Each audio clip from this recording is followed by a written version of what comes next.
afternoon, everybody. Good to see you all. The thoughts and prayers of the entire White House remain with all of the Catholics around the world who are mourning the death of Pope Francis. Pope Francis touched millions of lives and dedicated his life to serving the Catholic Church. As a mark of respect for his memory, President Trump ordered flags be flown at half-staff, and he will be traveling to attend his funeral in Rome. The president will depart from Washington on Friday morning and return to the United States on Saturday evening following the funeral service. I can also confirm the dates of the president's trip to the Middle East. He will travel to Saudi Arabia, Qatar, and the United Arab Emirates from May 13th until May 16th. And on Thursday of this week, President Trump will welcome Norwegian Prime Minister at the White House for a working visit. The two leaders will discuss trade and regional security. This will be the 13th head of state visit of President Trump's term already. At the border, President Trump continues to deliver on his promise to make America safe again. The Wall Street Journal captured the Trump effect in a recent article. Border crossings grind to a halt as Trump's tough policies take hold. U.S. Customs and Border Protection recorded its lowest southwest border crossings in history in March, and we're seeing the same successes at our northern border. Here's how the New York Post put it. Northern border sector previously overrun by illegal migrants sees dramatic drop in crossings. We haven't seen anyone since November, end quote. According to U.S. Customs and Border Protection, just 54 illegal aliens were apprehended in the Swanton sector of our northern border, which stretches more than 300 miles in March.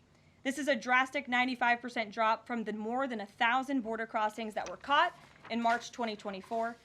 This is a main hotspot area that recorded more than 80% of all apprehensions along the northern border during the 2024 fiscal year. And new reporting from the Washington Times fully highlights the difference in Joe Biden's disgraceful approach to the border compared to President Trump's. Under Trump, border catch and release has dropped 99.99% from worst Biden month. You can't get much better than that. This statistic in particular is astounding. Border Patrol agents caught and immediately released 189,604 illegal aliens into the United States in December 2023 at the height of the Biden border crisis. But under President Trump, Border Patrol agents caught and released only 20 illegal aliens into the U.S. in the month of February. Thanks to President Trump, operational control of the border is becoming a reality, and the administration's historic enforcement measures are yielding huge results. Illegal aliens are finally getting the blunt message. If you cross the border illegally, you will be swiftly deported and never return to the United States of America. Efforts to arrest the criminal illegal alien invaders are continuing to ramp up. ICE Chicago arrested a Mexican national convicted of predatory sexual assault of a child in Cook County, Illinois. This week, ICE Denver arrested a Mexican national convicted of sexual assault of a child in Houston County, Texas. ICE Miami arrested a Nicaraguan convicted of aggravated battery in Hillsborough County, Florida. ICE Houston arrested a Salvadorian national convicted of attempted sexual assault of a child in escape in Dallas County, Texas. And ICE Chicago arrested a Mexican national convicted of aggravated sexual abuse of a minor in Illinois. Despite the Democrats' insane objections, President Trump will continue to embolden law enforcement officers to arrest dangerous legal alien criminals and keep our communities safe. And also thanks to President Trump's America First economic approach, investments continue to pour into our country.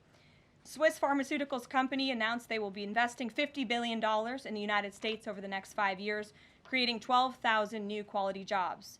Regeneron Pharmaceuticals also agreed to pay Fujifilm Technologies more than $3 billion over the next decade to help manufacture its medicines in the United States. It's a top priority for President Trump to ensure we are producing critical medicines and pharmaceutical drugs right here in America, and that is exactly what we continue to see happen every day. In other news, the Trump administration has announced we will put an end to Joe Biden's illegal student loan bailout attempts. No student loan has been referred to collection since March of 2020. That comes to an end. On May 5th, the Department of Education will resume involuntary collections for borrowers with defaulted federal student loans. The student loan portfolio controlled by the federal government is nearly $1.6 trillion, but fewer than 4 out of 10 borrowers are in repayment. This is unsustainable, unfair, and a huge liability for American taxpayers. Debt cannot be wiped away. It just ends up getting transferred to others. So why should Americans who didn't go to college or went to college and responsibly paid back their loans pay for the student loans of other Americans? The Trump administration will never force taxpayers to pay student loan debts that don't belong to them. Student loan borrowers need clarity, and we're finally giving it to them. Borrowers will now be clearly expected to repay their loans, and those who default on their loan obligations will face involuntary collections. The government can and will collect defaulted federal student loan debt by withholding money from borrowers' tax refunds, federal pensions, and even their wages. America is $36 trillion in debt. We must get our fiscal house in order and restore common sense to our country. If you take out a loan, you have to pay it back. It's very simple. President Trump will not kick the can down the road anymore. Before we open it up to questions today, I want to commend our pool photographer who is in the room with us today. ABC News photojournalist Melissa Young is retiring after 44 incredible years on the job, covering here at the White House.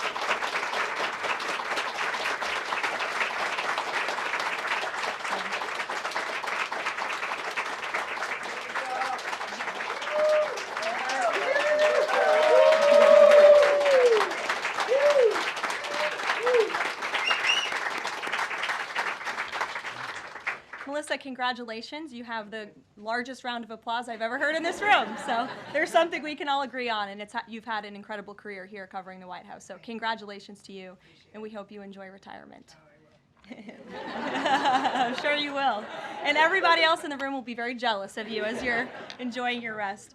All right, let's get to it. We have an individual in our new media seat today. His name is Tim Pool. He's a political commentator and a media entrepreneur with millions of followers, a very big platform. Currently hosts Timcast IRL, a daily news and discussions show, and The Culture War, a weekly podcast exploring cultural and political issues. His programs feature in-depth conversations on topics such as free speech, censorship, identity politics, and societal change, often engaging with a diverse range of guests.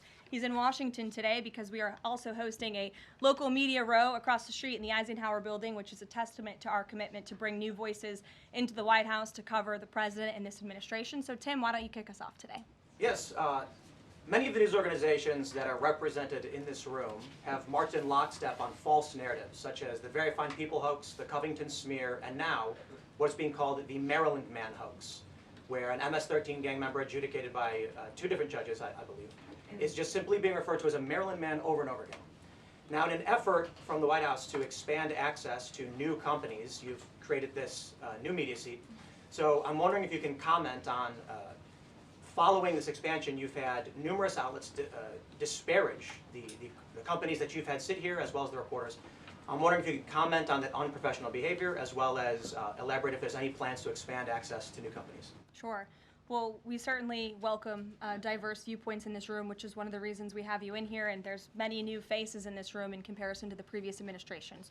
We want to welcome all viewpoints into this room. We welcome unbiased journalists who really care about the truth and the facts and the accuracy, and you rightfully pointed out the Maryland Man story, which I, from this podium, when The Atlantic published it, on that very first day, I came to this podium and said, this is wrong. The press in this room have this story wrong, and we have seen more and more evidence come to the table that we have had all along. We were always right. The president was always on the right side of this issue to deport this illegal criminal from our community. And it is despicable to see the media continue to refer to this individual as someone who is just a peaceful man living his life in Maryland. This was and always has been an illegal criminal, an MS-13 gang member, and a designated foreign terrorist. And the administration maintains our position to deport these individuals from our communities. So thank you for being here, Tim. It's great to see you. Thank you. Dasha, why don't you kick us off? Thank you, Karoline. You're welcome. I really appreciate it. I have two questions, one on the Pentagon and another on the economy.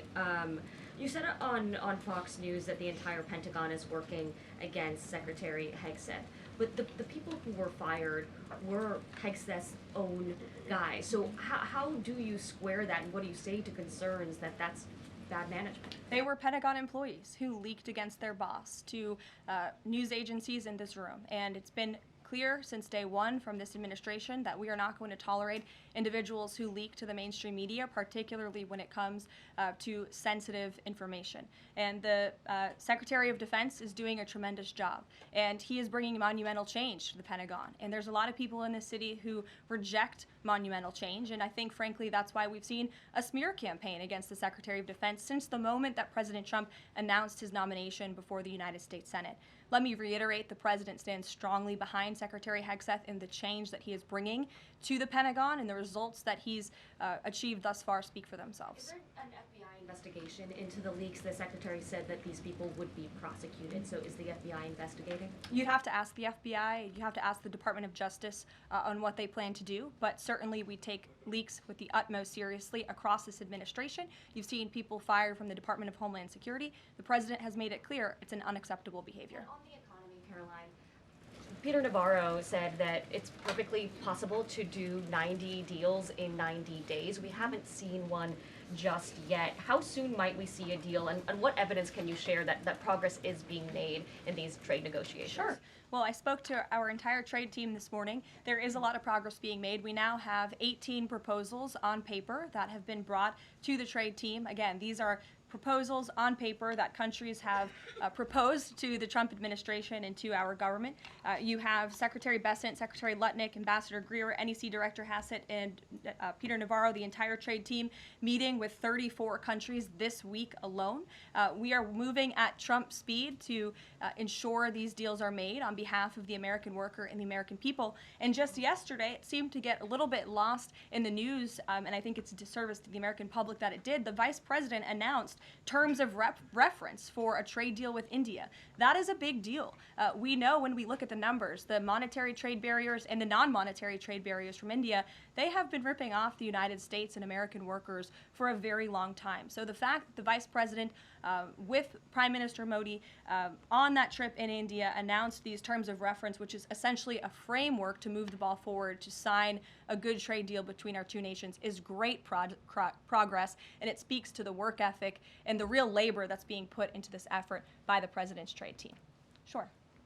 Go ahead. The proposals that you talk about, is that enough to extend the pauses on these reciprocal tariffs, or does the president need to see, these deals inked and signed to offer any sort of additional extension beyond the 90 days? Well, look, ask me in July when the deadline hits. I know I'll be answering those questions from all of you in this room. There's a lot of time left, and the president's trade team is working, again, at Trump speed as quickly as they can to ensure that these deals can be made. Are any of those conversations yet with China happening? I actually do have something to share on that. I asked the president about this before coming out here, and he wanted me to share with all of you that we're doing very well in respect to a potential trade deal with China. As I mentioned, there have now been 18 proposals in more than 100 countries around the world who are wanting to make a deal with the United States of America, and the president and the administration are setting the stage for a deal with China. So we feel everyone involved wants to see a trade deal happen, and the ball is moving in the right direction. Sure. Setting the stage for a deal with China, what does that mean? Has the president spoken directly with Xi yet? I don't have anything to read out on a direct talk between the president and President Xi, but we will continue to keep you updated. And Secretary Bessent reportedly today told investors that the trade standoff with China he expects will be de-escalating soon because, as he described it, reportedly the situation is unsustainable. Is the president considering taking steps to de-escalate the situation with China? Again, I just read you words directly from the President of the United States. Those are moments ago. That's where his head is at right now. Caroline. Sure. Caroline, I have two questions, one on immigration and one on China. First on immigration. Roughly how many illegal immigrants and aliens do we have in our country, and how many does the administration plan on deporting? Sure. Well, you'd have to ask the Department of Homeland Security for a specific number, but we suspect it's definitely in the millions, perhaps upwards of 20 million people that were allowed into the country illegally by the previous administration. And the president and his team are focused on deporting as many as we possibly can, and they are moving as quickly as possible. The president's team has made it clear we need more funding from Congress to do more. We need more ICE agents out on the ground doing this very important work. And we also need rogue district court judges to stop acting as judicial activists, trying to block the administration from deporting illegal criminals from our nation's interior. The American public elected the president to do this, and he's following through with that And promise. we have over 250,000 Chinese nationals in our country right now on student visas. Does the administration believe there's any national security concern when it comes to those over 250,000 Chinese nationals in our country? Well, as you know, when it comes to foreign visas, the Secretary of State has the right to revoke visas of those who we feel are acting in a adversarial way to our foreign policy interests here in the United States. He has that authority according to the Immigration and Nationality Act. So I would defer you to the State Department for any individual case, but they are looking at individuals who are given the privilege of being on a visa in our country, and if they are acting, again, adversarial to our foreign policy interests, their visa can be revoked, and they should be aware of that. Sure, go ahead. Yes, I'm calling on you. Thank you, Caroline. You're welcome. Over the last few weeks, several countries have warned their citizens about travel to the U.S., and the Department of Commerce's own stats know that show that from a lot of countries, the number of visitors is falling. Does the White House have any message for people that might be reconsidering business or tourism travel to the U.S.? Where did you see that report? With the statistics coming from the Department of Commerce, Said what? It's That- hard to hear you. Sorry. that visitors from a lot of countries have fallen in the last 3 months. I'd have to look at that report to comment on the merits of it. I think most people around the world recognize the United States of America is a great place to do business. It's a beautiful place to visit, and they should certainly come here because it's a much safer country than it was 4 years ago under the previous president. Libby, good to see you. A question about this upcoming announcement from HHS to ban food dyes. During the first week of the administration, the FDA announced that it's pulling its plan to ban menthol cigarettes. So 2 questions for you. How do you square a ban on menthol cigarettes being pulled and then announcing this ban on food dyes? And then how does the president feel about this upcoming ban that RFK is going to announce? Sure. Well, look, the Secretary of Health and Human Services, the president nominated him because he trusts him to make this country healthy again. It's not just a slogan, it really is a movement that has broken ground across the country. There's millions of people who believe in RFK Jr., Secretary Kennedy, and what he's doing. I don't want to get ahead of HHS with this historic announcement later and the details of it, but obviously the Secretary feels that he has reason and evidence to announce the ban on artificial dyes later, and I'll let him speak to that this afternoon. Phil. The president started the process of reclassifying more than 50,000 federal employees as Schedule F. We've already seen him march through a number of government agencies. I'm curious, should we expect mass firings, or is this a case-by-case approach, a scalpel or a sledgehammer? Well, look, as you saw on Friday, the president put out a statement about it. The Office of Personnel Management reclassified workers. They're now called Scheduled Policy/Career. And all the president is trying to do is ensure that federal workers are being held accountable for corrupt behavior. If they are engaging in corruption as a government worker, they should no longer have their job. I think that's pretty common sense. He also believes that bureaucrats should be acting in accordance to the will of the American public, who duly elected this president. Not just this president, but all future presidents. If you work for the government, you should be adhering to the will of the American public and advancing the administration's goals and interests. And if you are not doing that, then you should go find another job whose interests you align with. So as for specific firings, I would defer you to the specific agencies, but the president in this move and Office of Personnel Management, it will make it easier to get rid of rogue bureaucrats who are engaging in corruption. And then another quick question about Sure. Google, real quick. A federal court ruled last Thursday that Google's dominance of online advertising and ad tech markets violated U.S. antitrust laws. I know the president has spoken to a number of folks in big tech, and Google's CEO was even at his inauguration. I'm curious, what is the president's reaction to that court ruling? I'll have to ask him, and I'll get back to you, Phil. Thank you, Caroline. You're welcome. John. Thanks a lot, Caroline. Some economic questions for you. Kevin Hassett has been a key economic advisor to the president in both of his terms. In 2022... And he still is. And he still is. He was just in my office. Absolutely. In 2022, he said that the independence of the Fed is super important. That's a direct quote. Is that something that the president subscribes to? Does he still believe in the independence of the Federal Reserve? Well, look, I think the president has made his position on the Fed and on Powell quite clear. The president believes that they have been making moves and taking action in the name of politics rather in the name of what's right for the American economy. The president has the right to express his displeasure with the Fed, and he has the right to say he believes interest rates should be lower. He believes Americans should be able to borrow money cheaper than they currently are right now. And I also spoke to Kevin Hassett about the Fed as well, and he has called into question the Fed's independence and whether they are actually doing things, again, out of the best interest of the economy, or are they doing it for partisan reasons. The president wants to see interest rates lower. He has made that quite clear. We've also seen, Sure. if I may, I'm sorry, one more, Caroline, just about, I said 2 economic questions. About the dollar, we've seen the dollar at multi-year lows versus the euro and other currencies around the world. Is it the administration's policy for a strong dollar? How does it view the dollar versus other currencies around the world? The president wants to see the dollar remain as the world's reserve currency for our long-term fiscal stability and our economic growth. He's been quite clear about that. Sure. Two questions. And then to the woman behind you, who I haven't seen before, welcome. Go ahead, Mary. Earth Day and then the Supreme Court, if that's okay. That's right. It's On- Earth Day. Yes. Happy Earth Day, everyone. I saw the president truthing about the garbage pileup from China in the Pacific, and then I believe Lee Zeldin is headed to San Diego to investigate the pile of sewage from Mexico. Can you speak to what the White House has planned for Earth Day and anything in that arena? Sure.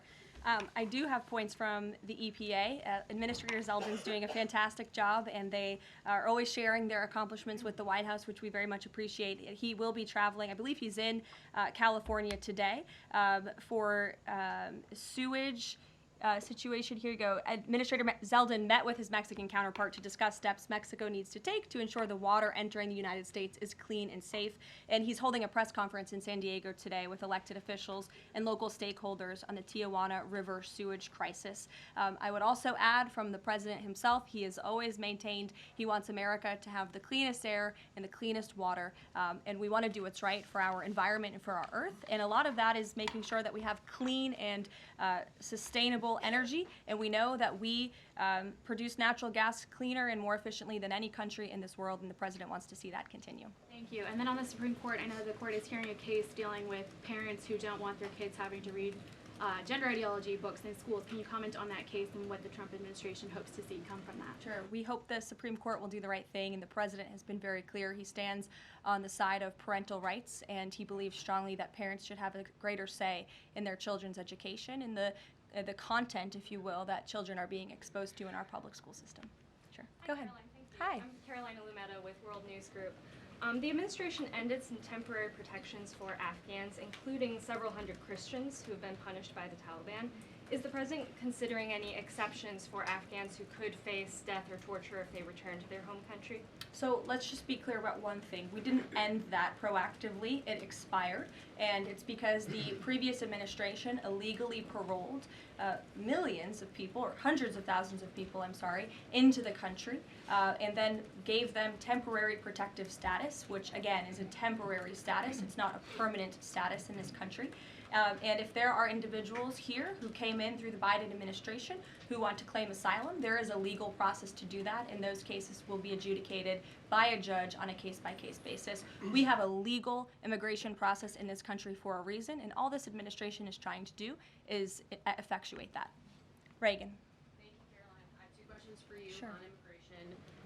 March deportation numbers were down slightly from the same time period last year. SCOTUS recently ordered a pause on deporting Trinidad members with the Alien Enemies Act.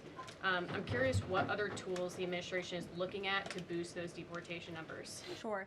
Well, we are obviously complying with the court's order. However, it was a temporary pause. The Supreme Court basically said, sit tight, and they will follow up with an order, and we're confident that the Supreme Court will rule on the side of law and recognize the president absolutely has the executive authority to deport foreign terrorists from our nation's interior under the Alien Enemies Act.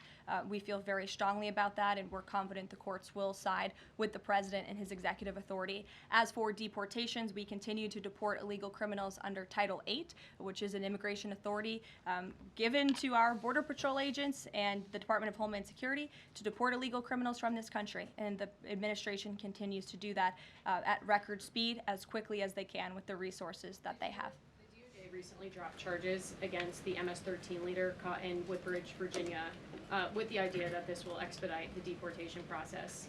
Does the administration plan to drop charges against other criminal illegals to speed along the deportation process? You'd have to ask the Department of Justice. Obviously, that's within their purview, and I can't speak for them. However, it is our goal to deport as many illegal criminals and aliens from our country as we possibly can, as quickly as we can. Jackie. Thank you, Caroline.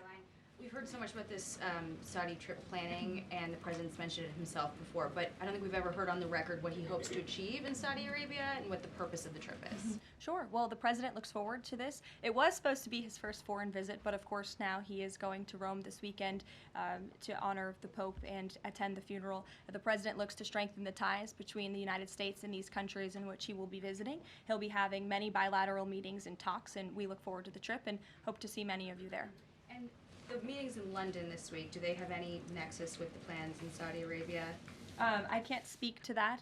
However, I do have an update on meetings when it comes to the Russia-Ukraine war. I was just in the Oval Office with the President, Steve Witkoff, and they wanted everybody to know that the negotiations continue. We feel, again, we're hopefully moving in the right direction, and the Special Envoy, Steve Witkoff, will be heading to Russia again later this week to continue talks with Vladimir Putin. Is that why Rubio is not heading to London? Is he accompanying Witkoff to Moscow? I can't speak for the Secretary of State's travel schedule. I'd defer you to the Department of State. And then more broadly, just about the peace agreement, the talks that are ongoing. Rubio had said, Secretary Rubio had said that if things don't go the right way, that the U.S. might need to take a step back. What does stepping back look like? Is that a step back from brokering peace, or would that imply a broader withdrawal from U.S. support for Ukraine and the war? Look, I think it would be unwise for me to broadcast that from this podium. Ultimately, that's a decision for the president to make, but he's made it very clear he wants to see peace, he wants to see this war end, and he wants to stop the killing on both sides of this war, and he's been very clear about that for quite some time, and he has grown frustrated with both sides of this war, and he's made that very known. Caroline, Brian. Thank you, Caroline.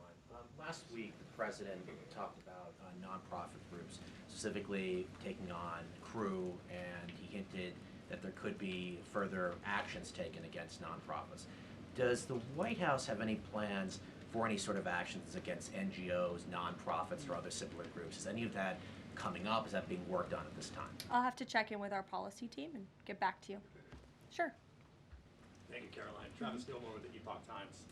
Are some colleges using taxpayer funds to further political agendas? And what is the administration's response to Harvard's lawsuit? Sure. Well, the president has made it quite clear that it's Harvard who has put themselves in the position to lose their own funding by not obeying federal law. And we expect all colleges and universities who are receiving taxpayer funds to abide by federal law. It's quite simple. And the president made it clear he's not going to tolerate violations of federal law. He's not going to tolerate illegal harassment and violence towards Jewish American students or students of any faith on our campuses across the country. And so we will be responding to the lawsuit in court. And again, it's quite simple. If you want federal dollars, obey federal law. And just to quickly follow up on China, any response to reports that China is targeting U.S. trade allies with potential retaliatory measures for supporting U.S. agendas? I think the numbers and the sheer number of countries that have reached out to the United States and reached out to this administration to cut good trade deals speak for themselves. The entire world knows that they need the United States of America and they want to do business here, and so we'll stay focused on cutting good trade deals on behalf of the American worker. Stephanie. Thank you, Caroline. Can you give us any additional details from the president's call with Netanyahu today? I did speak to the president about it. It was a good call. They spoke particularly about Iran and the negotiations that are underway with Iran and the United States. And the president has made it very clear repeatedly, but I'll reiterate, there is no daylight between the United States of America and the state of Israel. He stands strongly behind our ally. He's made it quite clear when it comes to Iran that we want to see a deal, and Iran has a choice to make. But the president has also made it very clear, and he reiterated that in his call with Prime Minister Netanyahu today about the need for Iran to never obtain a nuclear weapon. I do have one more bit of news that I would like to share with all of you. Just give me 1 second to find it. And it's in regards to the terrorist attack that took place in India earlier today. The president has been briefed by the National Security Advisor, and he's being kept up to speed as more facts are learned. What we know already is dozens were killed and even more were injured in a brutal terrorist attack in a popular tourist location in South Kashmir. President Trump will be speaking with Prime Minister Modi as soon as he possibly can to express his heartfelt condolences for those lost. And our prayers are with those injured and our nation's support for our ally India. These types of horrific events by terrorists are why those of us who work for peace and stability in the world continue our mission. So we'll give you a readout of that call later this afternoon. There's a lot of work to be had. You may hear from the president later this afternoon as well, and we'll see you all later. Thank you. Were any Americans among those dual American citizens?